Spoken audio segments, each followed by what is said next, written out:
Alam nyo, kayong mga chismosa, huwag nyo nang itigil yan na pagiging chismosa.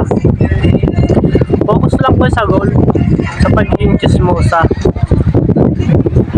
Pag-usapan nyo yung buhay ng ibang tao, huwag nyo nang pag-usapan kung paano kayo mabuhay. Pag may kilala kayong mayaman, hingian nyo lang. Pag hindi kayo binigyan, sabihin nyo, ang yabang-yabang, yumaman lang. Dapat sa barangay nyo, ikaw yung top 1 na chismosa. Huwag kang magpapahuli, dapat ikaw yung palaging sikat. Palaging may kwento. Ikwento mo dapat sa mga kaibigan mo, kahit hindi mo kilala. Pagkalat mo yung mga chismis. Hindi naman masamang pagiging chismosa. Ang totoo niyan, marami kang magiging kaibigan, marami kang maging kilala. Higit sa lahat, sisikat ka pa. Kahit sino naman talagang kaibigan, pag palagi kang may kwento, matutuwa sa'yo, tatawa sa'yo, mapapasaya mo sila.